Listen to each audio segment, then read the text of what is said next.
thing, and I'm sure it's not like this. That's because I've eaten Korean food before, years ago in Chicago when I did All right, it. ladies and gentlemen, Anyway. thank you. Okay, 3:45, we'll start first kind of the calendar items first.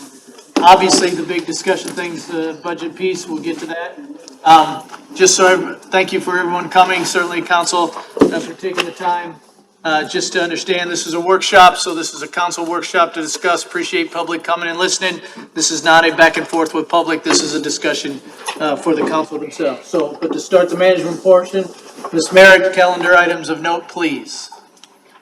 Really nothing other than the budget workshop schedule, which is provided there. So we'll meet obviously today, and then this coming Saturday, we will meet about the capital funds and the capital improvement program.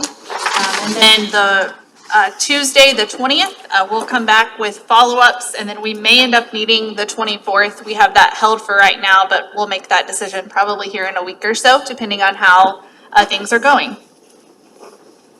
Moving into agenda review, fairly, I would say, light. I know that Laura does have an update for you on the Public Works public hearing number 1. Okay, so this is a fairly routine item. It is several years in the making. So FEMA, in cooperation with the Iowa DNR, has been working on remodeling and restudying most of our creek system in terms of the flood maps and flood inundation areas. So that started back in 2018. So we're to the point now where the maps will become effective in April. Part of that maneuver is adopting the new set of flood insurance study and the flood maps associated with those. With that ordinance change, the DNR also did a thorough review of our ordinance to make sure everything in our code matches the state model and FEMA's requirements. So what you are seeing is some generalized cleanup, reorganization related to that. So they are from the Iowa DNR State Floodplain Manager recommendations. Okay, thank you. Did you have something? Are we adding properties to the flood maps or taking properties away or? Laura, did you hear his question? Sorry. Just with the changes, do we have any major changes as far as adding more folks into the floodplain or? I say taking people? it's fairly even things that are coming in and coming out. There are certain areas where they're seeing reductions. This largely what they're doing, the creek hydrology studies were significantly out of date, so they reran all of that information. Part of what they did with that is with more accurate mapping, they put the creeks in the study where they're actually at. And so it shifted things to where they're supposed to be. So floodways will be where they're supposed to be. Floodplains will be more in line with where they're supposed to be. So there are changes. Back last spring, we sent out postcards to properties that will see some form of change, whether that is being removed or being added, so that there has been level of notification. Okay, perfect. Thanks. Yeah, sure. Does this have to do with the conditions of the creeks also? As far as refuge being in there, logging, all that? I mean, because I'm going to tell you right now, what I see in my neighborhood is we need some work. So no is the short answer. So Okay. they're looking at the general creek profile. Okay. They do not keep into consideration debris. They do look at things like bridges and overpasses and things like that.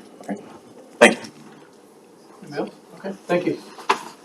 Okay. The only other item that we were going to cover today is finance item number 2. This is coming back as it was tabled for 2 cycles. We did receive an updated counter proposal from this entity several days ago. We'll be meeting to evaluate a response on that. So I think likely the staff recommendation is to keep this on discussion in hopes that we could reach a resolution in the next week or two and then amend the item to reflect that. Anybody? Okay, good. anything else for the agenda? Any other questions on the agenda? Oh, I did. Just finance item number 1. Is that in line with previous years and everything? We could look at, Status quo? yeah, we could look at that. I would say this is just a fairly routine expense on an election year, but we could get the prior year data so you could see how it compared. Sounds good, thank you. Okay. Future.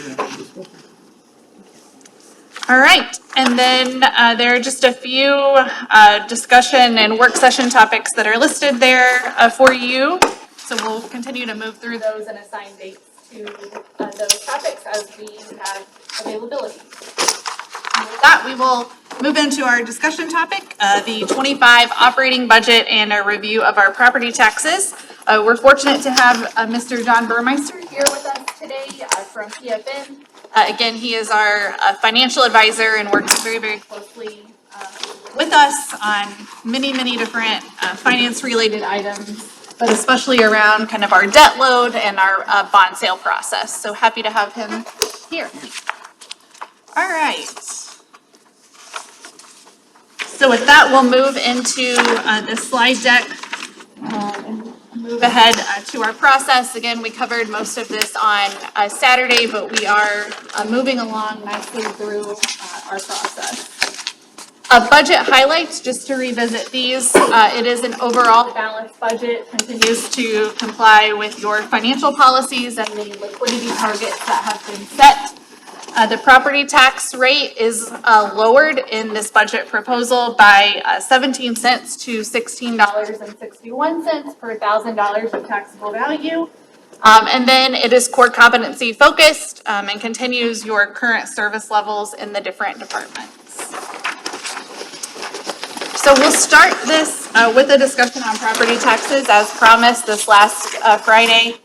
Again, the state reworked this and created a new consolidated general fund levy that we all had to learn a lot about here over the last couple of months and try to understand and figure out what that impact would be. So this slide is just to show you in FY24 what levies existed and how we got to the 1678.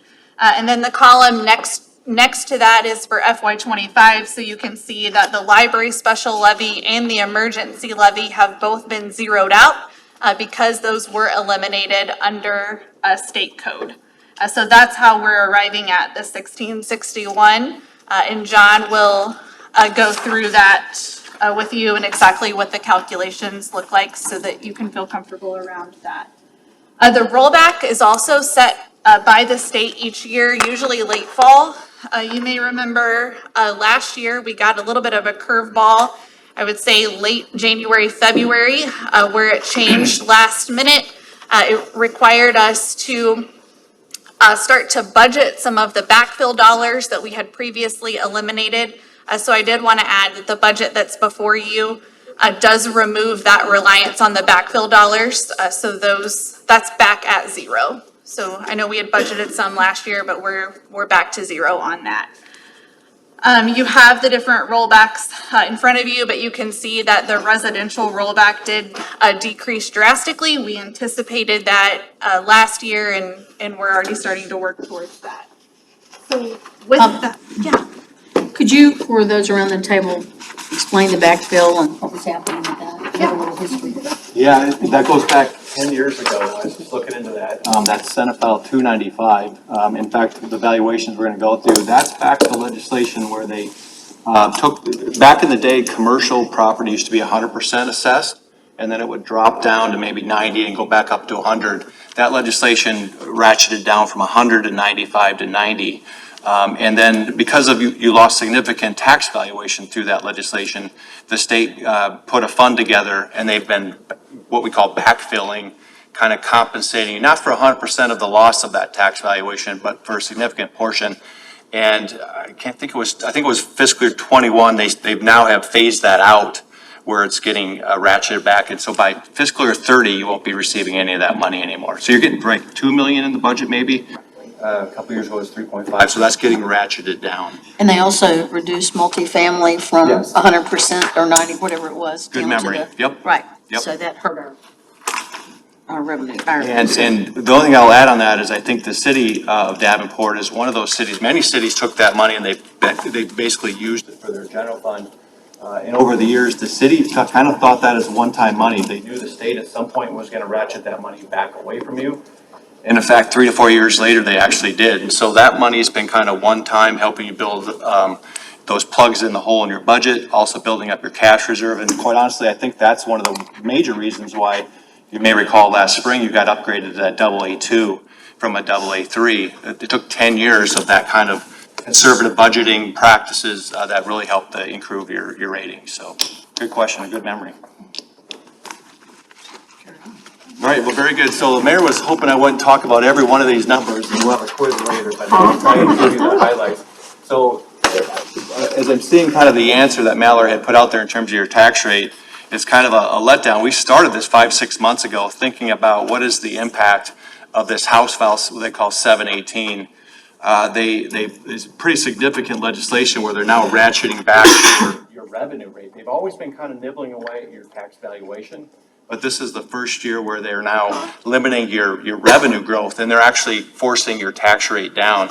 So we did some analyses for several cities in the state to kind of understand what's kind of the mechanics behind the city's valuation, because all of your budget's based on tax valuation, but what does that mean? What are the components of it? So this particular page here is the 100% assessed valuations. This is essentially the market value of the community. And we've got these categories broken down by residential, commercial, industrial, and then, as you pointed out, the multifamily residential, that's been phased out.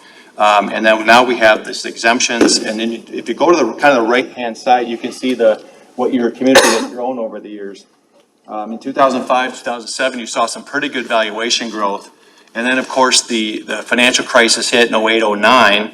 And if you look past that, there's a line there, fiscal year 2009. You can see that you grew very, very slowly for the next 8 years after that financial crisis, which, from your perspective, your budgets were tougher, your valuation wasn't growing as quickly, so on and so forth. This year, you had about a 17% valuation growth for residential. Your commercial was very strong this year as well. And then the House File 718 also doubled the military exemptions, so you were at like 6 some odd million. That's now 13.7 million. And then they created a 65 and older exemption category. That was the first time, and that reduced your valuation by $17 million. So I've got it highlighted there in the kind of 1, 2, 3, 4, fifth column from the right. You can see that last year you had 6.4 million of exemptions, and now you're going up to 30 million. So that's $30 million of valuation that's lost from your perspective there. Good news is the city grew at 16.48%. So this is the fastest the city has grown in terms of your market value since 2005. If you go back all the way to 2005, you grew at 9.83%. So it's actually almost double that. So this is kind of the basis for what we start with. When the struggle for the city is the tax valuations, you don't get that until like end of December, and you're already kind of well into thinking about your budget. But remember that these assessed values are snapped every January 1st. So January 1st of 24, your market value has already been set by the assessor for fiscal year 26.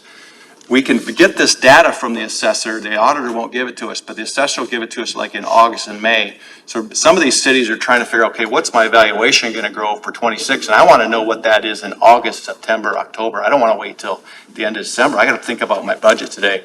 So this is some of the planning we did this year. We got those values from Scott County, and they gave us the assessed value. We could plug in the rollbacks, and we were able to give the city kind of a snapshot of what the effect of this House File 718 was 2 months before 2 months or so, a month or so before the county, to let you guys start strategizing what your budget before you have to kind of figure it out all on your own. If you go to the next page, this is just kind of some of the percentages behind that. And you can see the 17.6% growth in the residential value, and then your market value grew at 16.5%. And then, as you mentioned, you see right there in the middle, right there in fiscal year 13 under commercial. See all those negatives? That's what you were referring to, the Senate File 295, where they were ratcheting down the commercial. You lost a significant amount of commercial valuation through that legislation. So there's always little nibbles at your valuation. This is the next page, if you go, this is the residential rollback. To get to your taxable valuations, you gotta take your market value, multiply it by what they call the rollbacks. And you can see what the residential rollback has been doing. It grew all the way up to 56.9%. Now it's actually dropping. This past year, as Mallory mentioned, it was 46.34%. We were thinking 47, so this was kind of a bigger hit to the tax valuation than what we were thinking. The LSA projected 47.6%, so this was even a big stronger. And that's because the market values had grown up. Remember, they figure out what the statewide average is of the 100% assessed, and then the residential property rollback is adjusted statewide to roll it back so that your tax valuation throughout the state doesn't grow more than 3%. And that other impact of the Senate File 295 that you referred to, it used to be 4%. Your valuation could grow tax 4%, now it's 3%. So that rollback is pushing back your taxable valuation to apply that down. To try and keep the tax valuation from not growing 17%, it grows at 3, it's limited to 3. You can see here, I've also highlighted there under the commercial, industrial, you see the 90%, and then it starts dropping to 85, and then 85.4 and 85. There was some more legislation last year, you may recall, House File 2552, where the first 150,000 of the commercial value is now being rolled back to the residential. And so that's eating away at your tax valuation on the commercial as well. In fact, you can see it used to be 100, now it's 85%. So it's slowly kind of eating away. Now that is a business tax credit back to the city, and so now it's a function of will that money be taken away from you someday or stopped flowing to the city? The state has a record of deceasing those credit backfills at some point in the future. So think about that as you're using that business tax credit. I suspect that won't be around forever, but it's hard to tell what they'll do there. Let's see, if you go to the next page, this is now your taxable valuation. So these are the estimates that we were able to kind of hopefully develop a little early to provide the city with. What is your non-TIF valuation growing for the general fund? And what is your increment value growing for the TIF fund? And this is a little, a surprise, a little nugget that it jumped out at me. Because the city grew at 17% on average, the state grew at 20%, that means the residential rollback decreased your residential tax valuation more than the value. So your residential tax valuation actually decreased this year by $8.6 million. I've never seen that before. In fact, if you go back all the way to 2004, that's never happened in the city. You just grew a little slower than the whole state did, so your residential valuation decreased. And that's the first time I've seen that. So that was a little eye-opening there. Right there in the middle of, let's see, under the commercial, you can see a whole bunch of negatives there, right from 2013 to 2019. That's that Senate File 295 kind of eroding your commercial valuation. The House File 2552, that decreased your valuation last year in commercial 4.4%. In fact, your tax valuation last year was flat. You may recall that. Probably was a pretty difficult budget to because of that legislation. And so this year, your total valuation grew at 5.25% for the debt service levy. So if you go to yeah, it's actually, and you can kind of compare that. It's a pretty solid growth relative to what you've been getting before. That's right. Now, this is kind of where the tricky part, that for those of you who are familiar with this, the House Bill 718, they said if you grow at less than 3%, you don't get a revenue haircut. You can get whatever valuation you had from 0 to 3%. If you grew from 3 to 6%, you have to subtract 2% from that revenue growth. So if let's say you get 3.1, you have to subtract 2% and you get really a 1% growth. So the cities were keenly aware, we don't want to be at 3.1 because if you're at 2.9, you get 2.9% growth. If you're at 3.1 minus 2, now it's less growth. So they were really trying to figure out how can we keep our non-TIF growth less than 3 or within the category where they wanted it. Because it was really a big penalty if you crossed those lines. And so we were thinking about, is there ways for TIF valuation that we can adjust that? And so the city fell right at 4.88%, which I think is right between the 3 and the 6%. We now have to subtract 2% is kind of was your benefit. But if you had gone over 6, and some of our preliminary analysis suggested that you were breaching, you were getting really close to going over 6, and you could have been a 6 minus the 3, it would have been a bigger hit. So we wanted to make sure that we fit within the category we want. So that's some of the back planning that staff is doing. I know it gives you a headache, but we want to make sure that you have a budget that you can produce that maximizes within the rules that the state's providing to you to make sure you can balance your budget. And anything we can do to study it, levers, analyses, research, we want to do all of those things to make sure the budget's balanced, to give you the maximum value that you can get. And so this very last page, you can see, because you fit within that 4.8, the formula now decreased your tax rate. And I think that was at, let's see if I could see that, it was combined as 8.64, now it will be 8.47. So that math did decrease it down by what Mallory mentioned to, like 16 cents, 17 cents. And you can see what the revenues produced there. So I think a fairly good outcome. I do have some city clients, they're looking to shift some cost into their liability levies. Some are even shifting to the trust agencies. Some are going to keep the tax rate the same because they're just shifting costs where they can within the rules that were given to them. And some are increasing their debt service levy to keep the tax rate stable. So they're all kind of targeting different methods of where they want to hit their tax rate. So, but this I think was a pretty good outcome for you. Questions? Yeah.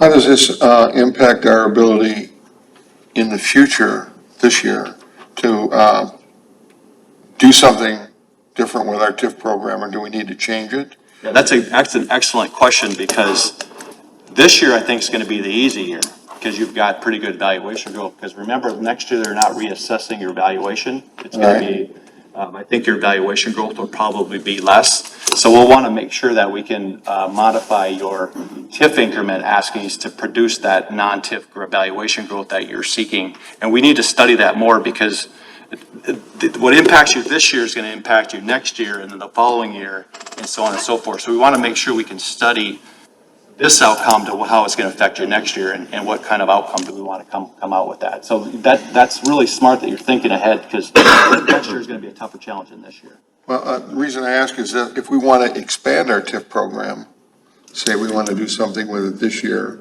to develop some of the areas that we haven't developed yet, how does that impact our ability to do that? So I have one city where they've effectively tipped all of their growth. So they had 0.2% growth in their non-TIF valuation. So it kind of depends on what you need valuation growth for the general fund to feed that. In their case, they could live without any growth in their tax valuation. They tipped all of it. And they were able to balance their budget. So it really kind of boils down to what do you need for non-TIF growth? And if you can survive within that limited valuation growth, you can then increase your TIF askings then to promote your economic development project. So, so there is some wiggle room there that you can work in. I guess this is for Mallory. Do we have any plans to evaluate our TIF program currently and project for 2024? So I would, I guess, draw you back to Saturday's conversation, and I think there was, based on the results that were submitted, general consensus around at least wanting to revisit the policy and evaluate it. Okay, Whether good. you end up approving anything would be the council's prerogative, but I think at the staff level, we agree to at least look Okay. at it. And a portion of that would be having John look at the financials so that when we bring something back to you, that it's comprehensive and you know what you're working with.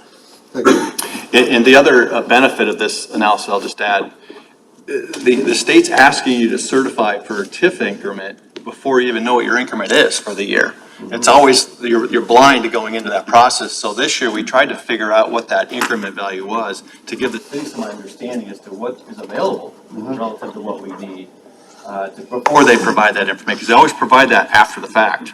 Right. And it's nice to know what's available versus what I'm certifying. Exactly.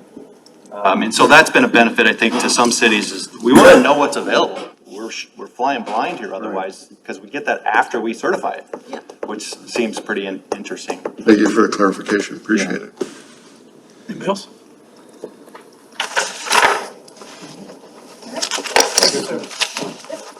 All right, so moving into the 25 budget. So every year as we're working through the budget process, and once we get it to what I would consider to be a draft form, which is where we are right now, we really look at the themes of that particular budget.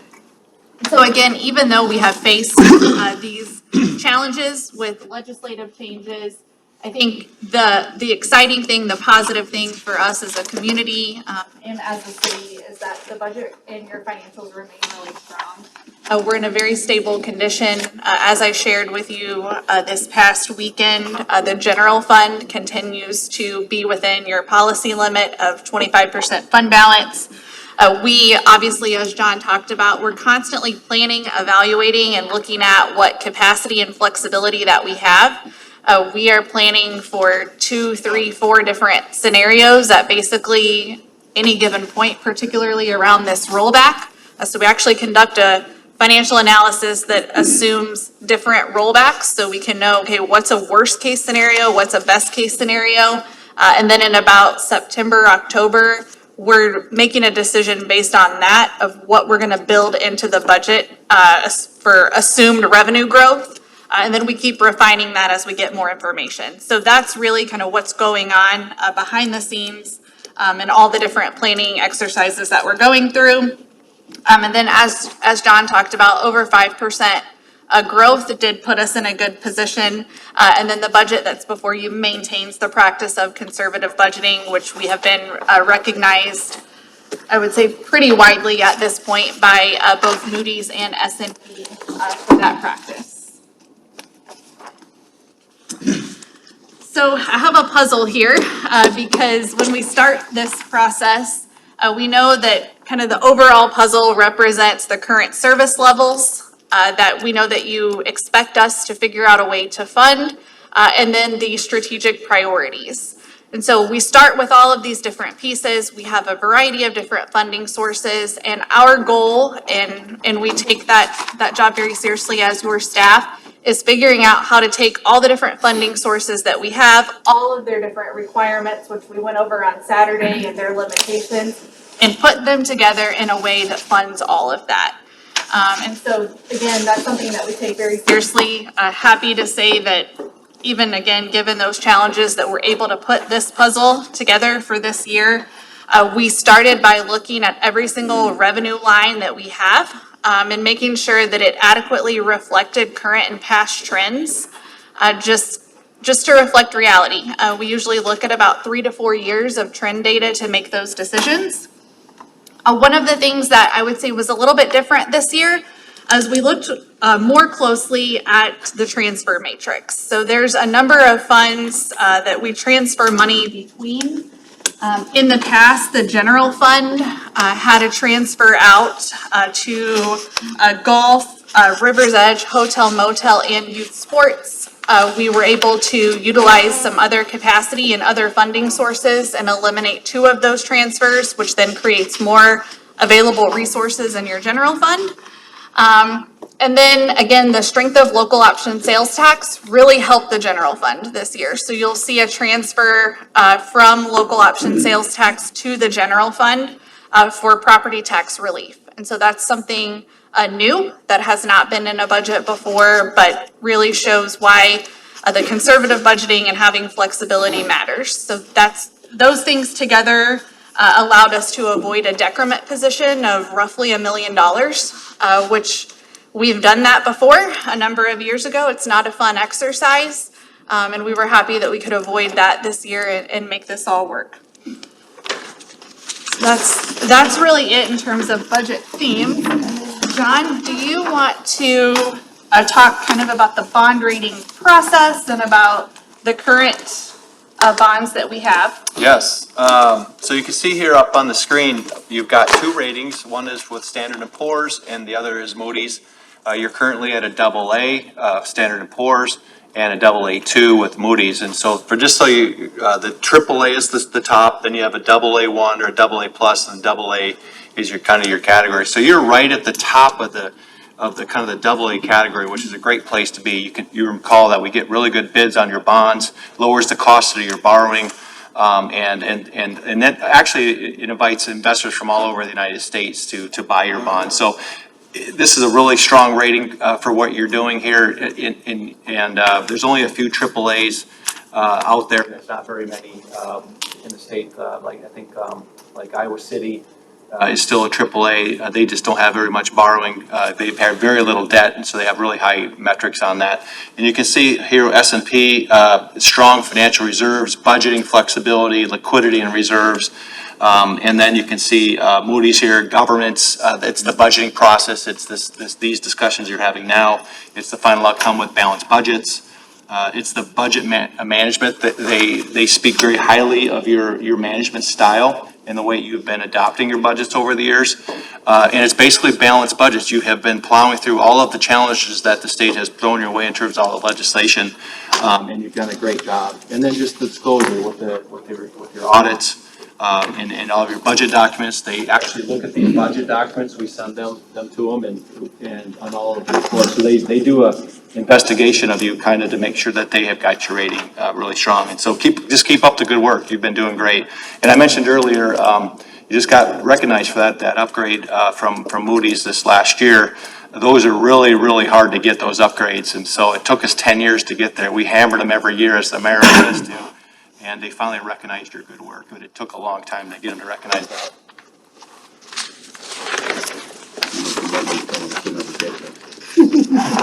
I shared the story on Saturday that they told Brandon and you that Yes. we'll never do this. Yeah, they were surprised at how well the city kind of pivoted and turned around. They said, this is impossible, and you guys made it happen, so good for you. And we still get to see that analyst every year, and I still smile and go, it's us. We'll really smile at him this year.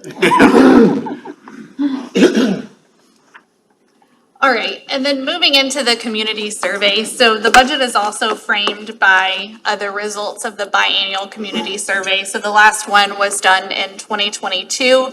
The next one will be done late this summer, early fall. So this is a survey year for us, and the priorities are there for you. I think generally not surprising. So overall quality of streets, neighborhoods, and then efforts to attract and retain businesses.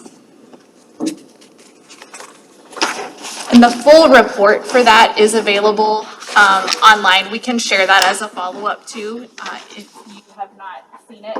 And then as we get closer to the survey, we'll be sure that you have all of that documentation as well. All right, so moving in to more of the details related to 25. The operating budget is up 4.2%. Primarily, this is due to public safety bargaining contracts, housing vouchers, which are offset by a corresponding revenue, and then some increases in the enterprise funds, particularly River Center, Transit, and Sewers. And then again, most of those have offsetting revenues that are associated with them.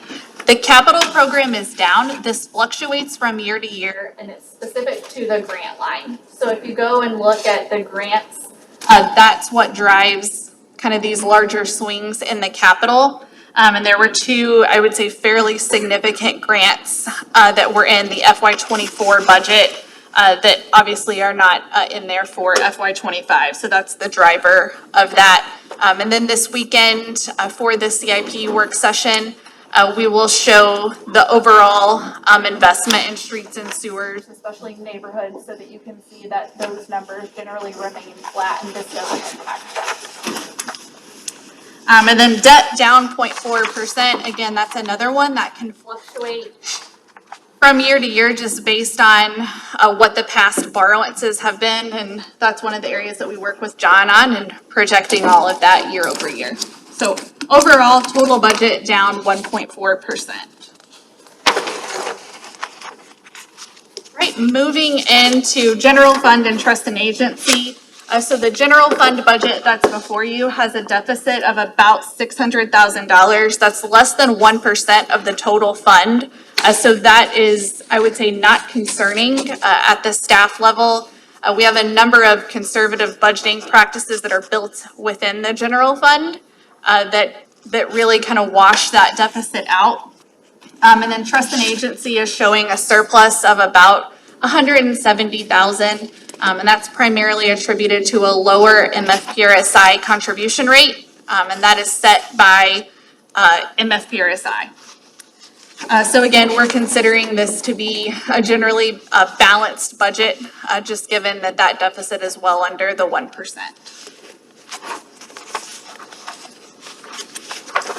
Moving into the breakdown, so wanted to highlight here that as staff, we're constantly looking for alignment between your orange sections of these charts. So budgeting 101 when it comes to general fund and I would say trust and agency as well is that you want your taxes and your salaries and benefits for those percentages to be fairly close or for your taxes to be just a little bit more.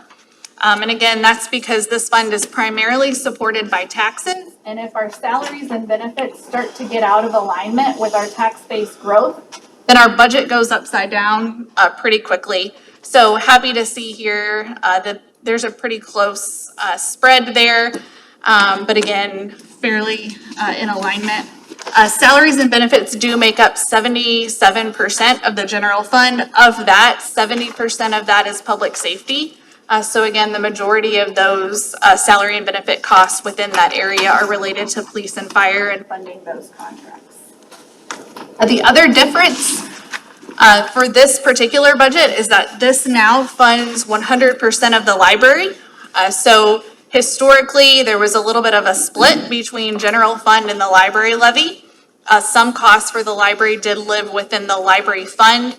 Now, because that levy doesn't exist, all of those costs are reflected in the general fund. So at the staff level, that's going to throw our trends a little bit awry. We'll have to watch that pretty closely. So that's why some of the things that we're looking at might look just a little bit different than they have in past years. The next slide combines the general fund and the trust and agency fund. So again, trust and agency is utilized solely to fund the employee benefits typically for employees who are funded out of the general fund, I would say in most cases. So again, you can see that we have alignment there, taxes growing or representing 87%, and then the salaries and benefits at 80%. So that was good to see and in alignment there. All right, and then the next slide is just the numerical breakdown. So just a different way to look at the prior slide. Again, salaries and benefits up about 5%, primarily, again, related to the new contracts that we have and then moving all of the library cost. That resulted in an increase of about 1.5 million, just that change alone. Our supplies and services are up 6.11%, but that only represents a little over 8% of that total budget. Major changes are related to the current animal control estimate that we have in there, which is fairly significant over prior year, and then moving all of the library supplies and services. Equipment down 1%, very, very small increase there. Allocated costs pretty normal at 1.65. And then the non-departmental down 57.28, those are transfers. So that goes back to our conversation about reducing the amount of transfers out of this fund. So overall, budget up 4.46, which is right in line with our growth. Any questions on any of this? Okay. So moving into public safety, this is just a breakdown of how we fund public safety operating costs. So 69% general fund, 30% trust and agency, and then we are funding just a little bit out of the special public safety fund. just given that it had some capacity and ability to offload some of the costs out of the general fund. And then the next slide looks at public safety, again, the numerical values there of general fund, trust and agency, and special public safety combined. And that's where you can see that that's up about 5.46% as well. Is that up due to equipment, or is that up due to the fact that we added more police officers and more fire department? No, I would say not due to new staff, primarily tied to updated police and fire collective bargaining contracts. Specifically with police, we actually re-envisioned and implemented new salary schedules that changed the compression rate and condensed how quickly you top out on a salary schedule. That was something that was done to be competitive, and I think it's really helping. So that did have a cost associated with it, and it's reflected in this budget. Good. Thank you. All right, hotel motel tax fund. This was our most impacted fund during the COVID pandemic.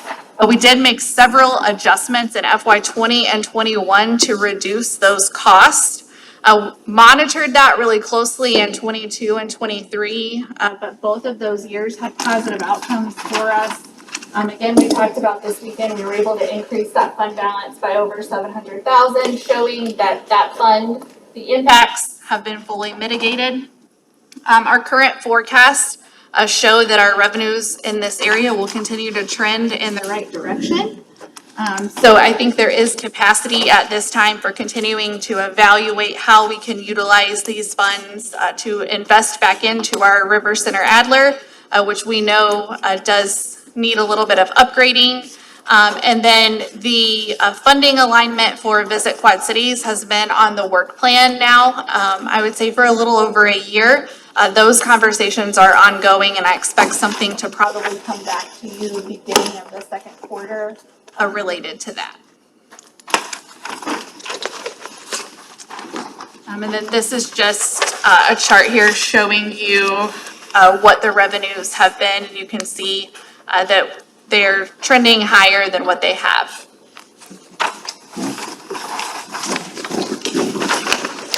All right. So with that, we will move into an overview of the actual department budgets and kind of go through some of the changes and how things landed. So I wanted to start with just a process and how we build the budget at the department level. So every year, early fall, our departments go into our financial enterprise system. We use Munis. So if you hear us talk about that or you see that on your council agenda, that's what Munis is. They go in and they're able to enter in their requests. They review all of their individual line items and make sure that it reflects kind of where things are. They also look at their historical trends and then what future needs they have. I want to emphasize that our next year budget is always built on the assumption of current service levels, at least at this phase, for the current fiscal year. So everything is built off of, for FY '25, everything was built off of FY '23 and FY '24. The budget office, after about a month of that being open, we conduct a first review of all of those requests. Typically, we can find that maybe there was a typo or someone accidentally going through the process deleted something they didn't mean to delete. So that's what we're really looking at in that first review.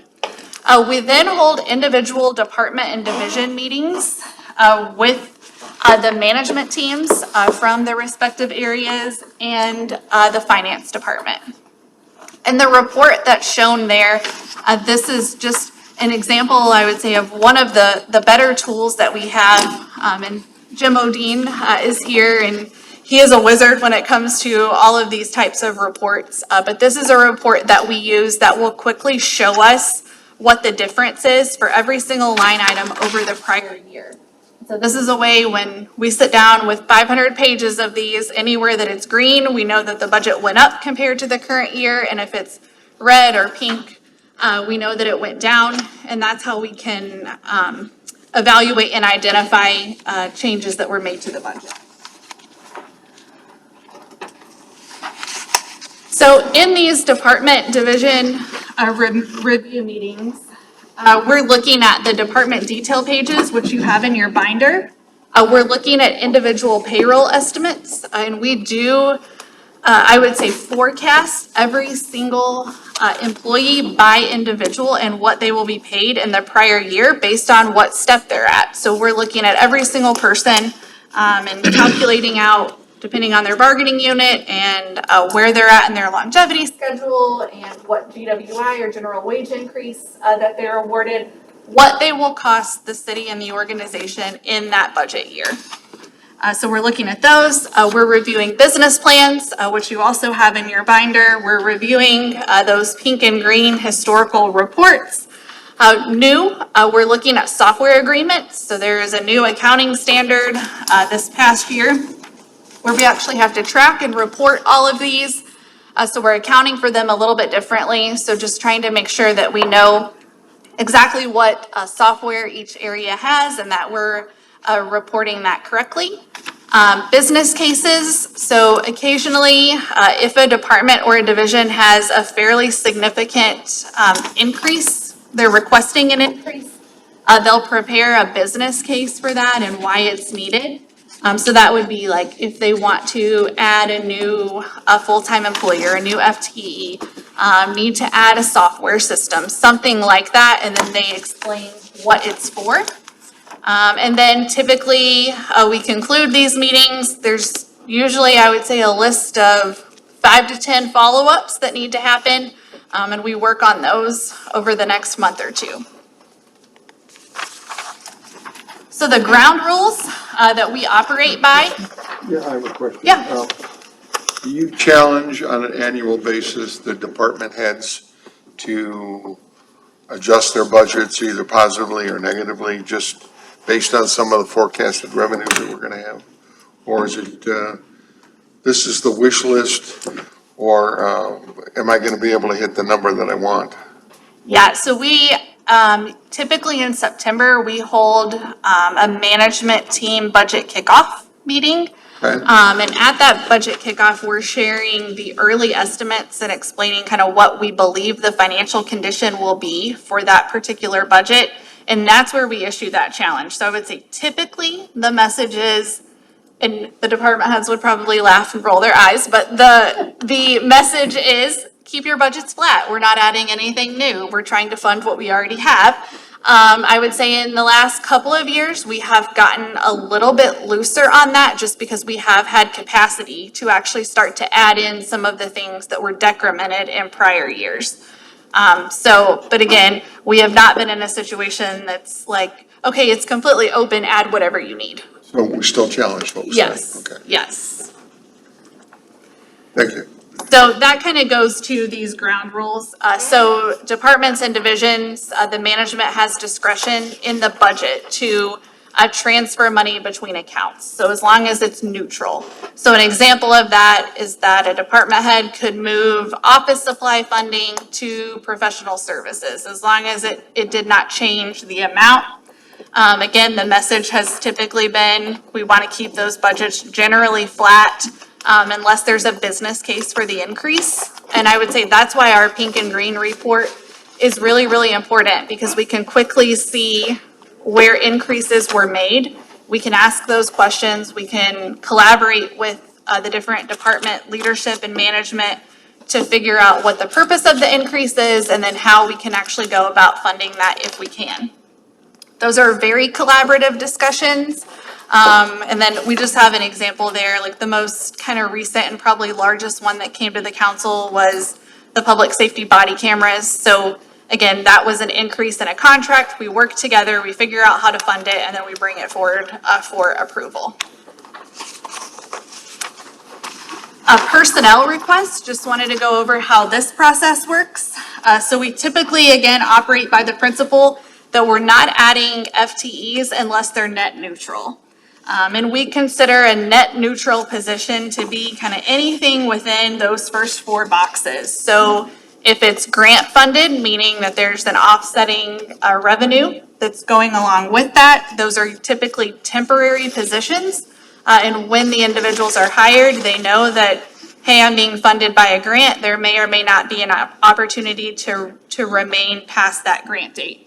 If the position is tied to a very specific revenue source, when other department funding is utilized and transferred to cover the costs, that does happen from time to time. So that could be like supply and services money, something that had previously been funded as a contract, and now we want to move it in-house. So that's kind of what that means. Or if the position is supported by an enterprise fund and that fund has capacity. So last year, an example of that would be within solid waste, is that we presented to the council the addition of a Packer driver loader, just to help kind of accommodate the new route study that was underway. So that was added, but there was an offsetting revenue through the solid waste fund. Non-net neutral FTEs is what we would call anything that is new money in. And we consider those and bring those to you when they support strategic and specific succession planning efforts. You may recall, for those who were around and those who were not, that we did this with payroll. So we have 2 payroll professionals who support our entire organization. One had been here for a very, very long time, had a lot of institutional knowledge, and we knew that we really needed to ensure a very smooth transition.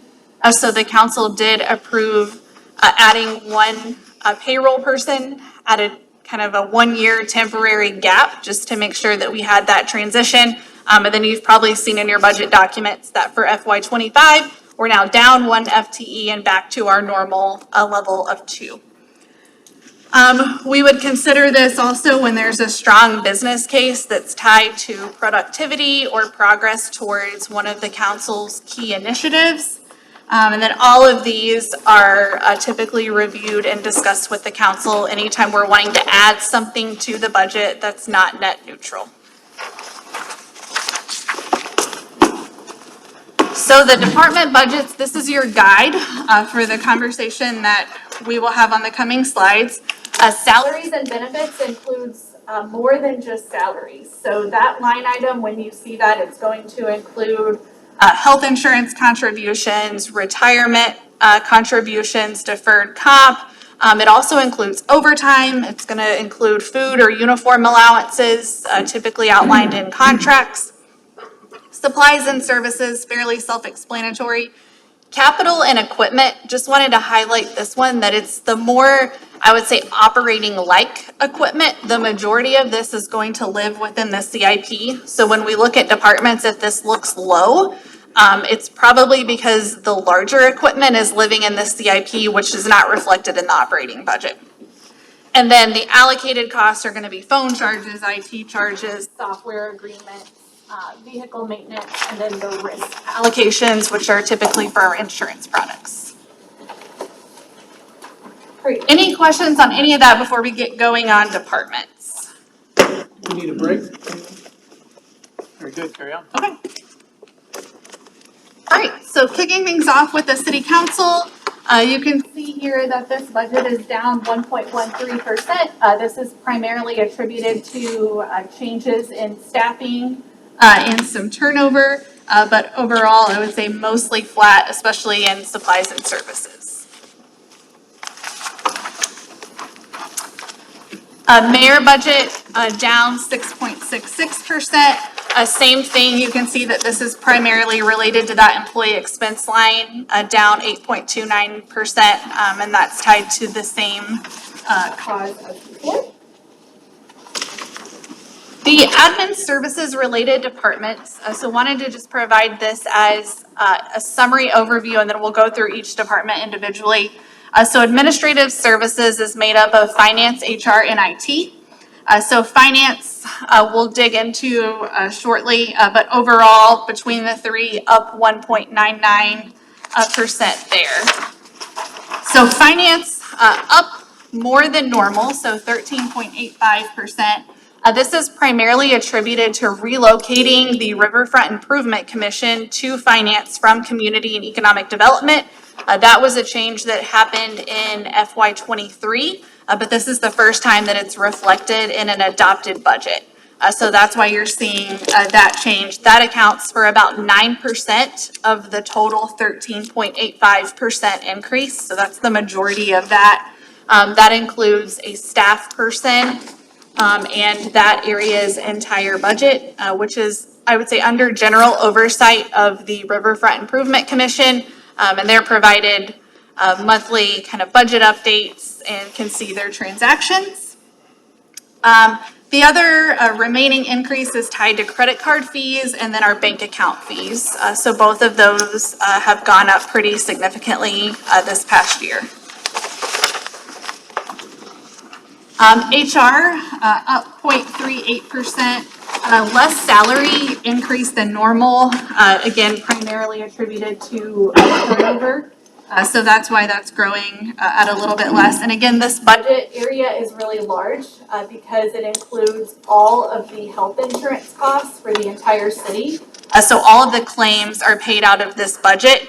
So that's another thing, is that the increases may not look as high because the total budget is 25.4 million.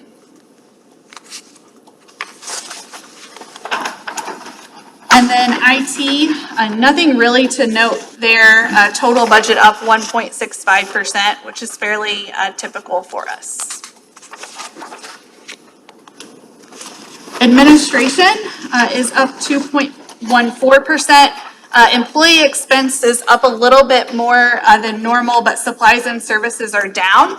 That was due to the creation of a communications specialist position, which combined some prior part-time funding with some supplies and services funding, so that would be a net neutral add. So there was previously some contract for service work that was happening, but we're better aligned with some in-house staff there. So that was a change that's made, and it's just reflected in this budget.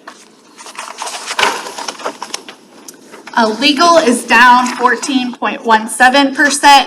The employee expense line is the primary driver of that, down almost 20%.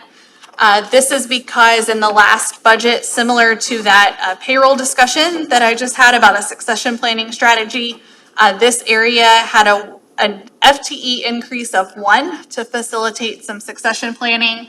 But then now for FY '25, that has been eliminated and they're back at their prior staffing levels. Community and economic development is up 10.45%. This is primarily due to transferring costs that were previously in the River Center Adler budget that were for contributions to outside agencies. We moved those to community and economic development. There's about $1.6 million of those to properly, I think, reflect the type of expenditure. When we were reviewing that, we're like, that's probably a change that we should make just so that it's living within the right category. And those are contributions to like the Putnam and Visit Quad Cities. And so having them in the River Center Adler department just seemed like that's probably not the best way to reflect those expenditures. So they have been moved here. So of the 10.45% increase, 1.6 of that is related to that change. Is this also the department because of the federal funding that flows through to the city? Does that go into their supplies and services? It does. Okay, so this more than probably our police department, which is heavy personnel, but this is, and so that could fluctuate quite a bit every year, is that right? Yes, and it does. That's a great point. So all of our larger grants, so your CDBG allocation, our home funds, the voucher program, all of that lives within this service area. So based on what our annual allocation is, you can see some swings within this area. So, and less of the general fund, more of these grants, yeah. Correct. Okay. River Center Adler down 1.77%. So as we talked about, $1.6 million worth of expenditures were transferred out of here into community economic development. However, you're probably expecting to see a larger decrease based on that, but this is one of those areas, as we talked about, that the operational costs for the River Center did increase, but there's an offsetting revenue. So the operations increased by about 1.5 million. So those are generally netting themselves when you're looking at it on a chart. Civil rights, this budget is up 12.16%. This is primarily attributed to the addition of one FTE. So there is a proposal before you to add one attorney position. That was a request of the department, and we were able to fund that by using $30,000 of prior salary savings that was set in what I would refer to as a holding account, and then pairing that with new money in. So we do have that here for your consideration. And then the allocated expenses are down 22.9%, and that is because we were able to remove some allocated costs that were tied to a grant fund that was able to free up some additional kind of operating dollars in that way, and charge the allocated costs differently.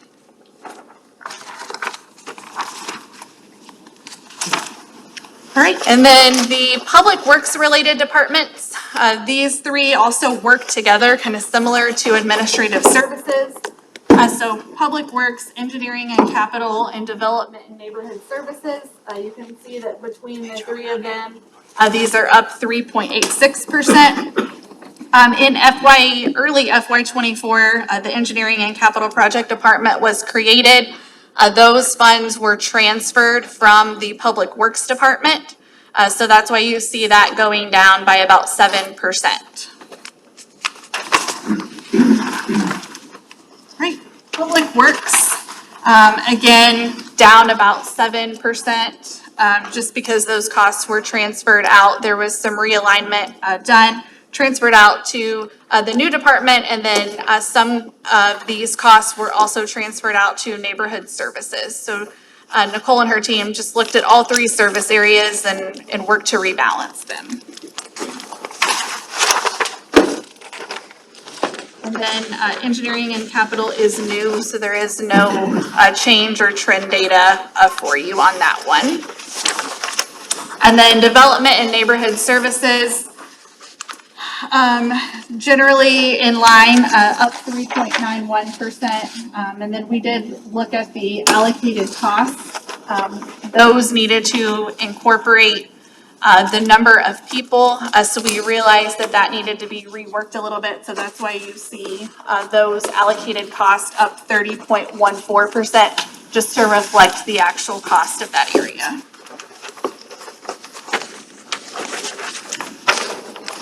Police up 6.28%. The majority of that obviously living within the employee expense line, which is typical from year to year. Supplies and services up 25.2%. And again, that's where the animal services contract is paid from. So that's part of what is driving that, is we do have a placeholder currently in that area. So that's what's producing overall a 6.28% increase.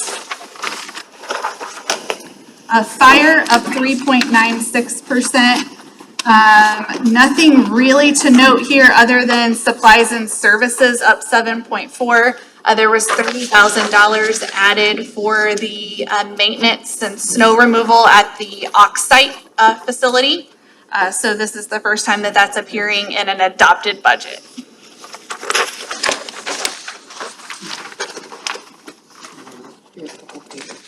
All right, and then Parks and Recreation, down 2.64%. There's a little bit of a nuance here. So you can see employee expenses down quite a bit. Stepping Stones payroll was typically accounted for within the city's budget.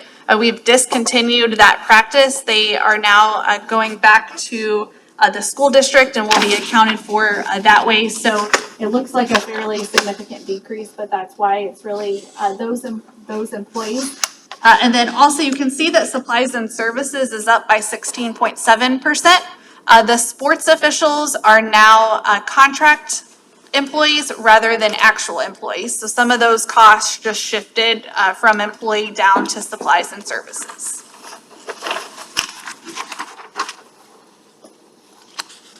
And then lastly, for departments, the library up 0.83% overall.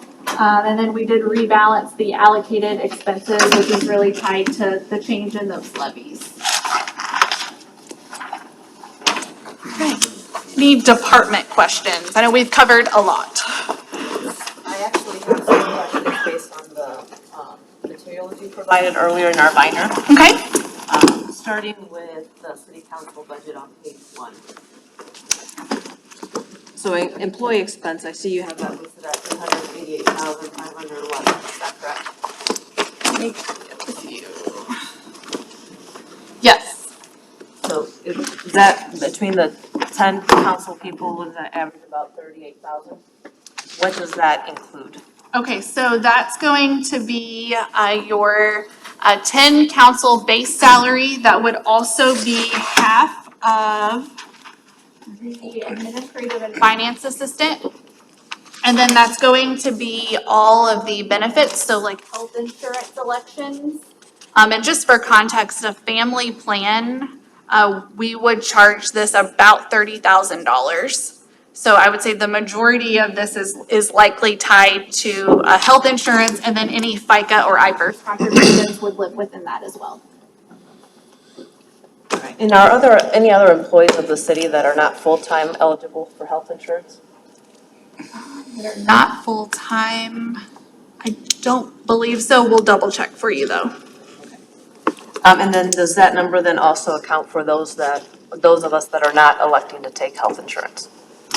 I would have to look at how, because this was built in December, so it probably assumes, again, conservative budgeting, that everyone was taking some plan rather than just the single plan, just so that we made sure that we covered the cost.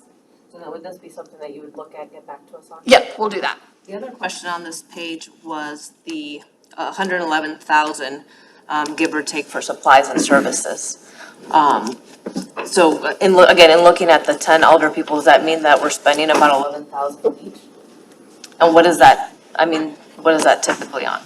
So I want to go back and pull the report on what exactly goes into the 111,368 and get back to you. Thank you. I believe there's a number of contracts that are paid out of here to League of Cities and by state, but we can pull exactly what those amounts are. Okay, thank you. My next question regarding the material would be on page 26. Why is GVI under city admin?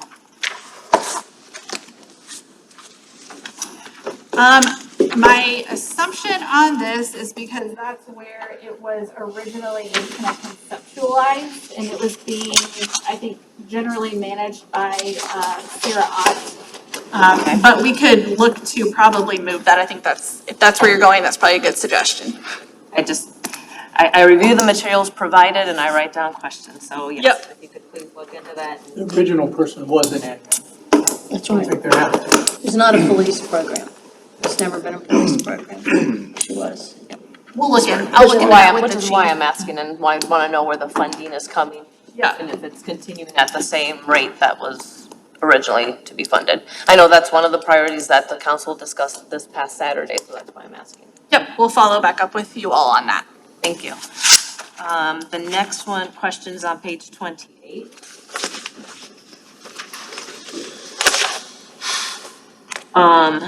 So in looking at these numbers, so city admin is separate from department heads, correct? The Yes. budget? Yes. Okay. So therefore, like, for example, the CFO budget would not be seen within here, it would be seen under the finance budget, Yes. correct? Okay, so where do we, just so that it's clear for everyone, where do we see the difference for the current position of interim city administrator? Or is that still under finance? That would still be under finance. It would, okay. Yeah. Thank you. And one more question that I had. Page 37. and this is under the legal budget. So I see that there's a decrease, and I believe when you were presenting the slide, you said it was due to obviously the decrease in personnel, correct? Yes. And previously, the city had added for our succession planning. Correct. At full time, okay. How will this, with it being negative, how would this impact, assuming, and this is obviously wishful thinking, that we find a suitable candidate for the attorney going forward? Would this budget then not allow for succession planning? It would. So right now, let's see, if you look at kind of the bottom of 37 there in the position summary. So 22 and 23 both had 3.95 FTEs. So that was 3 full-time attorney positions, including the corporation counsel. The 4.95, it was increased by 1. And the goal was to actually hire a new corporation counsel early so that those could kind of be transferring knowledge and in alignment. And then at 25, back down to 3, but you do obviously right now still have 1 vacancy. So I think that you do have capacity to still do that. And to keep the 3 Yeah. going forward? Correct. Thanks. Those are the questions I have. Thank you. Anything else? Anybody want a break? Yep. It will be, yes, okay, take, to apply after? I'm resting real quick. All right, enterprise funds. Ms. Meredith. All right. So our enterprise funds function as our business-like units. Sometimes you'll hear us call these proprietary funds. We currently have 11 of these funds. And again, the measurement goal, even though they function like business units, the measurement goal is still not profit. So it's on sufficient cost recovery, and then building up enough cash or reserves to be able to fund the capital investments that go along with that business unit. So that's always our ideal goal that we're working with. Deficits in these types of funds, we don't like to see those because it creates operational burdens on our other major funds that we just covered. So general fund, hotel, motel, and then the funds that will cover this coming weekend, like local option sales tax. So we monitor these enterprise funds very closely. And if we think that we're going to have a deficit, we talk with you about that, and you'll see one of those or 2 of those on a future slide, just so that we know that they're under monitoring. Again, I would say there's continued focus within these areas on applying and incorporating modest and consistent revenue escalators to cover the more contractual related increases. So you'll see that like in our solid waste area and our clean water, we've been steadily applying 3% increases per year. And those are just meant to cover the rising cost of those areas. Sewer fund, that's been more like 5%. And we'll get into more of that here shortly. So within the sewer fund, we use PFM to evaluate our rates from time to time. That last study was done in 2021, and it did result in bringing a recommendation forward to the council to set the rate for a 3-year term at a 5% escalator per year.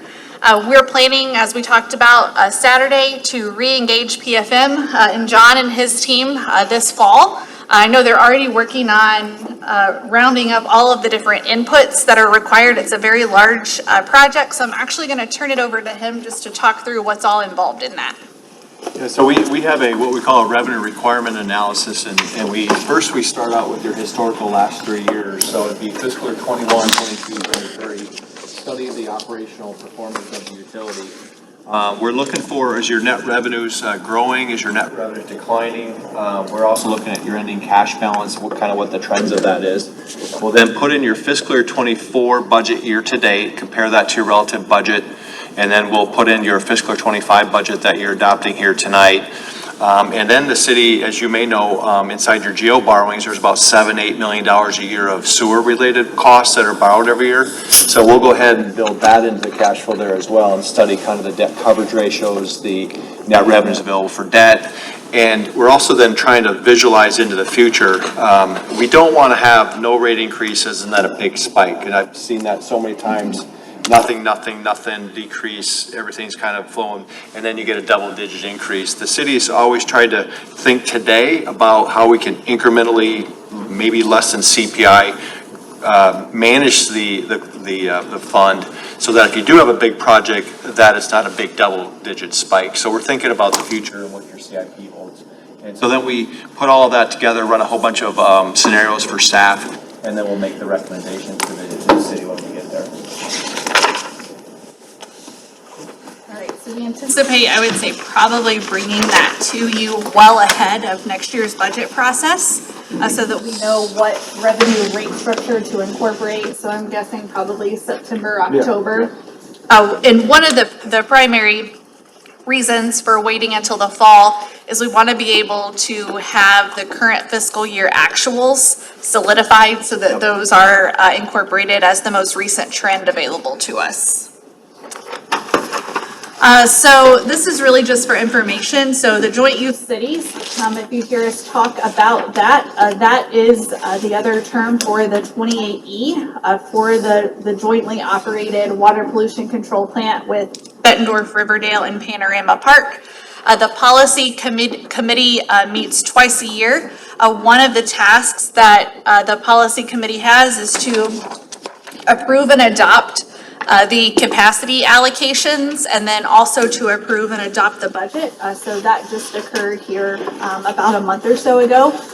And then the technical committee, which is made up of the more technical staff from all of the different areas, meets on about a monthly basis just to go over all of the individual projects that are going on in our communities and at the water pollution control plant. This model continues to work really well. It was updated in here, I would say within the last 5 years, and the changes that were made are working out. So your sewer fund cash continues to grow.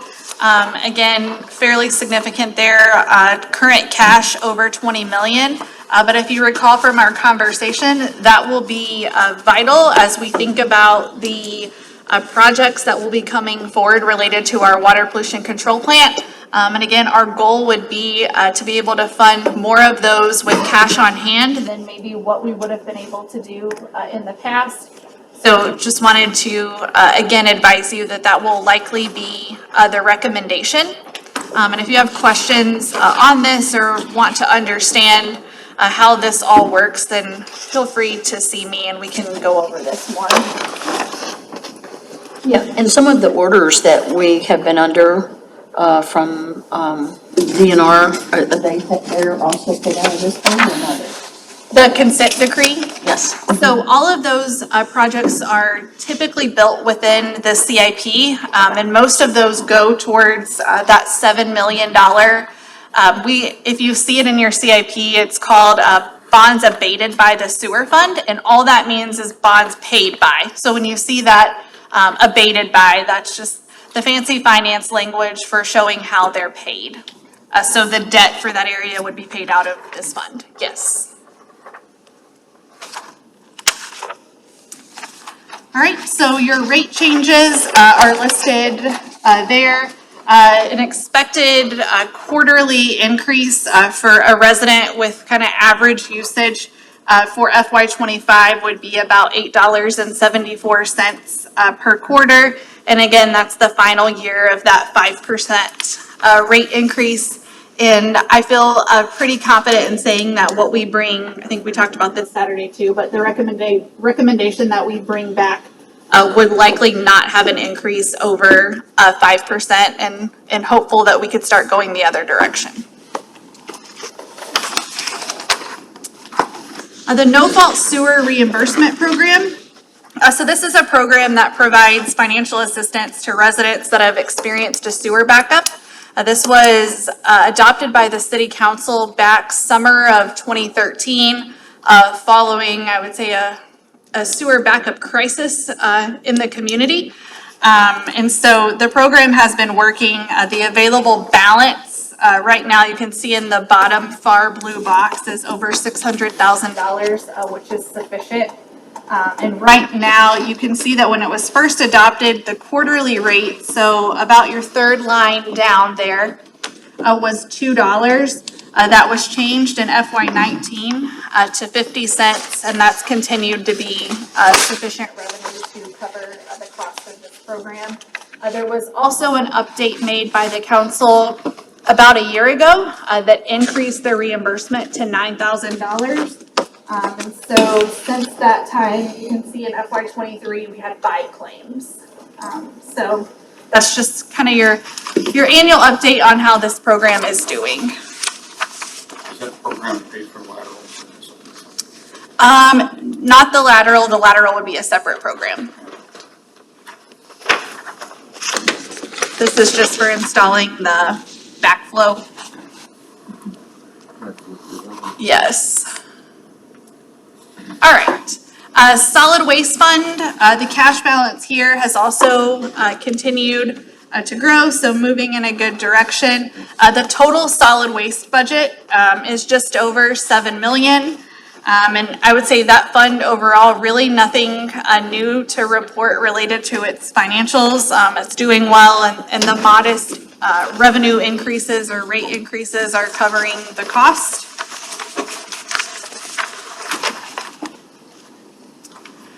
There was a route study, which we mentioned earlier, that was completed in calendar year 2022. That resulted in some changes. So 700 and almost 800 stops were moved from Monday to Tuesday. And Nicole and her team were able to rebalance the workload. We have in the budget increased some investment in cart replacements that's needed. Those tend to need to be replaced fairly often. And then again, there was one FTE that was added in this area as part of the last budget. And the budget that's before you maintains that increase in FY25. And then the anticipated surplus, even given that increase in carts, is still about 230,000, which is, I would say, fairly modest and will help us continue to cover the costs. This is just a chart to help residents understand how their rate will be changing. So FY25 and 26 are starred because those are proposals. So each year, the council by resolution sets the solid waste and the clean water increases. And then sewer fees are done by ordinance. So we will make a proposal to you and bring that resolution paired with the budget adoption process for the 3% increase in solid waste and clean water. So that's just why they're starred. It's because they are proposed and not final. And then you can see there with the quarterly increases. One question I've been getting a little bit from the public is about increasing recycling pickup to weekly. Have we evaluated what the demand is and what the cost would be? I don't think the demand's there for it, but it is one that I do get rather routinely, so. I would agree the demand isn't there. We do have an option, I believe, where you can get a second recycling cart. Yep, that's what I And used. that seems to have resolved the majority of the requests we've received at this point. So I think at this point, we continue more with the second recycling cart as opposed to increasing the frequency. Thank you for that. Thank you. All right, moving into clean water. This fund does function probably most similar to the solid waste fund, but we have a little bit of a different approach. So in this fund, the purpose of the cash balance and kind of the approach that we take is to build up the cash and then draw it down for some special projects and then start to rebuild it again. So you will see that typically come to you for approval from time to time. It currently has about 2.9 million in cash. That represents about 79% of the fund's operating costs. Based on that, I think it's time to revisit this one, and you'll likely see some sort of a proposal from us on how to start drawing some of that down towards projects. So that's something that's on our radar and that we'll be looking at. And then again, 25 and 26 are just stars. That's what the asterisk means. It's just that they're proposed. And with the increase, it would be about 10 cents there. All right, the transit fund. This one has a little bit of an interesting history here. So prior to about FY 16-17, the city, we were not, and John would know this, we were not overly concerned about subsidizing our negative cash funds. That had not really come up with our rating agencies as a primary kind of financial weakness. So we were allowing our funds to run deficits. So beginning again in around that 2017 time period, our rating agencies started noting that as a very significant weakness. And that's when we took on the practice of starting to subsidize our negative cash funds so that they would kind of live in that more positive condition. This has been, I would say, a really good story for us starting here in about FY20. So based on some COVID relief dollars and increased grants, this fund has not been requiring a subsidy. And you can see that there in FY18 and 19, we were, I would say, a fairly significant subsidy from the general fund. So 500,000 and 400,000 there. In 17, we probably would have needed to do that, but we received some outside funding that bought down the need to do that. And then there's nothing shown in 15 or 16 because we, again, weren't worried about doing that yet. So this was an area that was under monitoring as we were kind of in that FY 18 and 19 of, okay, how long can the general fund support these $500,000 contributions to this fund? And then again, we were kind of already looking at that. We're kind of reworking some things. And then with these updated grants and the ARPA dollars and just the extra money that came in through COVID relief, it allowed us to add to our cash and eliminate that need for a cash subsidy from the general fund. So that trend has held. I would say that, as I mentioned earlier, that there's two funds that I really am going to challenge our team to monitor more closely and likely bring back recommendations to you on. This is one of them. We know that that is not a sustainable practice. Kind of that one-time money has been great at plugging this hole, but that is not a sustainable practice for us. So this is one that we really need to look at differently. And also our cost, specifically related to our contracts for services related to this, are growing at a fairly significant rate. So Ms. Gleason and I will be working on this with other members of our team and probably bring something back to you, I would say, ahead of the budget process, early to mid-fall, to start the conversation on what that is.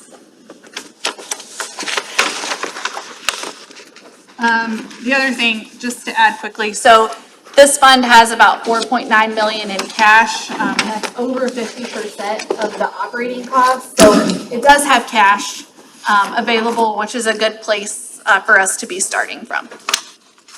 And then this just shows you the revenues and expenditures. The red line here for you are your revenues, and then the blue line are your expenditures.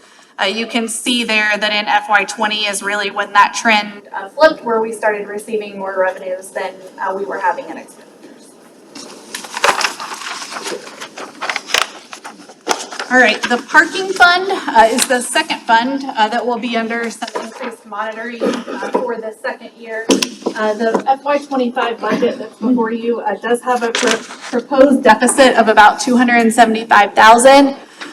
Again, I think it's within the tolerance level, so I don't think it's necessary to go through a decrement process within that fund or change any of the service levels at this time, but we do want to look at that more closely.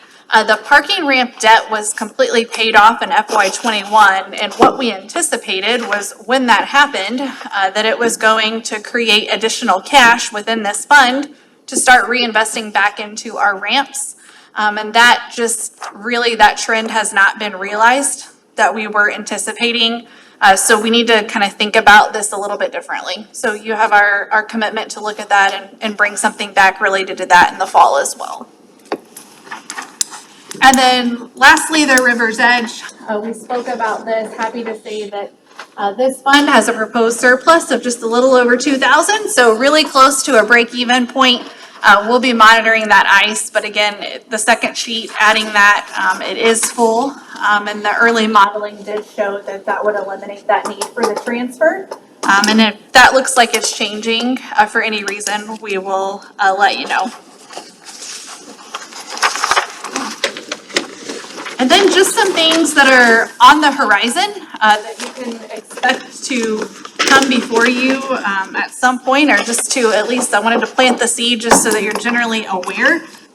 Property tax legislation, we're always watching that, participating in legislative calls, just to monitor any of the near-term impacts. We'll be working with John, as he mentioned, to try and get ahead of projecting out what our valuations would be and what the impacts would be for FY26. So looking forward to that change. Continuing to look at our service contracts. I think you've all been briefed at this point that those do kind of in a multitude of areas continue to grow. And so just looking at those and monitoring them very, very closely. And then continuing to evaluate our enterprises and those that function like our business units. So River's Edge, River Center, Transit, Water Pollution Control Plant, the sewer rate study, looking at our parking ramps. And then collective bargaining with 4 units will begin this fall. So AFSCME Library, Teamsters, and Transit will all have open contracts next fiscal year. So we'll be working through new contracts with them. And then obviously it's really important to our team that we continue our transparency efforts. We've been recognized by that, especially related to our financials. So just ensuring that the process that we have, we continue to post updates on the website, send out the monthly financials to you. And we might make one change to the monthly financial report that you see that would include some updates on some of these items, these enterprise planning items, just so that you know how those are moving along and what to expect and when. So that's generally it for operating budget. Any questions? How are we evaluating our outside agency the funding? I'm sorry? Outside agencies that we fund, that we have contracts with, we're evaluating them and making sure we're on track. They're doing what we're giving them the money for. Yes, so most of them now have transitioned to more service-like agreements, which was the policy direction of the council, I would say probably about 5 years ago, where if we're providing you with a contribution that you're providing us with at a minimum an annual report showing us the metrics and how you're meeting what those benchmarks are that we agreed to. The one new one that you will see would be the Visit Quad Cities agreement, which has been on the work plan. So we're still working through that one. Yeah. Did you have a specific one that you want us to look into? No, just making sure we're keeping an eye on it. Yep. Anyone else? Okay, calendar? Okay. So calendar, continuing to move along here, the CIP will be this coming weekend, and then we also go over the operating funds that are tied to the CIP. So that's like road use tax, local sales tax, and then the debt fund. So I will give a brief presentation on those areas and then turn it over to Nicole and Clay to walk you through the proposed CIP. John, anything? Nope. Final thoughts from you? Okay. Any questions at all? Comments at all? I want to say thank you to you and your team for, at least up to this point, providing a quite detailed report. And we'll look forward to usually the good discussion during the CIP. Nothing else? See you Wednesday. Meeting tomorrow.